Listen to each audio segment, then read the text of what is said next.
An ATSU clearance constitutes the authority for an aircraft to proceed in accordance with its flight plan only insofar as known air traffic is concerned. Clearances are based upon known traffic conditions which may affect the safety of aircraft operations. This will include not only aircraft in the air, but those manoeuvring on the ground, as well as vehicles and any local temporary obstructions. If a pilot in command deems a clearance not suitable, he may ask for, and if practicable receive, an amended clearance. But remember that an ATSU clearance relates to traffic and aerodromes only and does not in any way absolve a pilot in command from any responsibility to comply with all the rules and regulations concerning aircraft operation. Air traffic control will issue such clearances as are necessary to meet the objective of collision prevention and the expedition and maintenance of an orderly flow of air traffic. In control areas, the most direct routings shall be given to all transiting flights. Aircraft intending to undertake supersonic flight shall, wherever practicable, be cleared for the transonic acceleration prior to departure.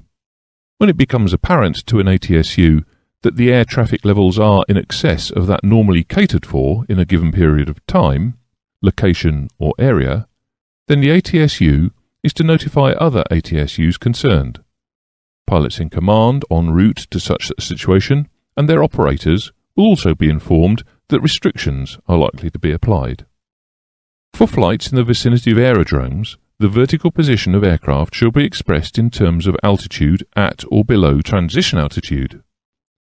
So remember, when ascending through the transition layer, vertical position is expressed in terms of flight level, and when descending, it is expressed in terms of altitude.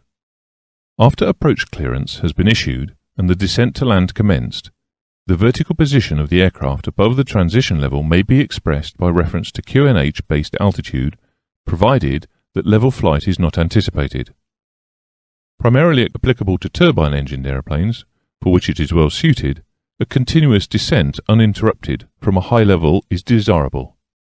When an aircraft, which has been given a clearance as number 1 to land, is completing its approach using QFE, the vertical position of the aircraft shall be expressed in terms of height above aerodrome elevation.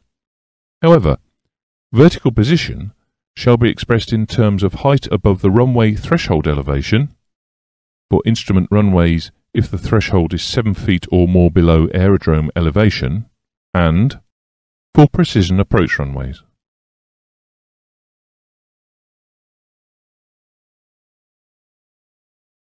Except where, on the basis of regional air navigation agreements, a transition altitude has been established for a specific area, for flights en route the vertical position shall be expressed in terms of flight levels at or above the lowest usable flight level, altitudes below the lowest usable flight level.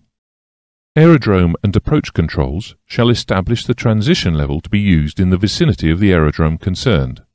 This is particularly important if aerodromes are closely located. It is the responsibility of air traffic units to at all times have available for transmission to aircraft in flight, on request, the information required to be able to determine the lowest flight level, which will provide adequate terrain clearance on routes and segments of routes for which such information is required. Sufficient area QNH or forecast QNH shall be available to all aircraft on request that covers the flight information regions that they are responsible for. The transition level shall be included in approach clearances when prescribed or as requested by the pilot.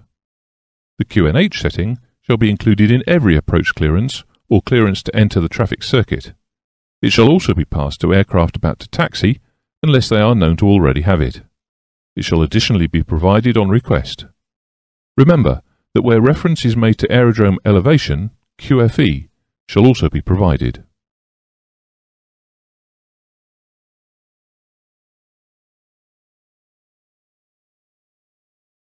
Oxbow 345, cleared straight in ILS approach, runway 24, descend to 3,000 feet, QNH 1011, report established on the localizer. Altimeter settings provided to aircraft shall be rounded down to the nearest millibar.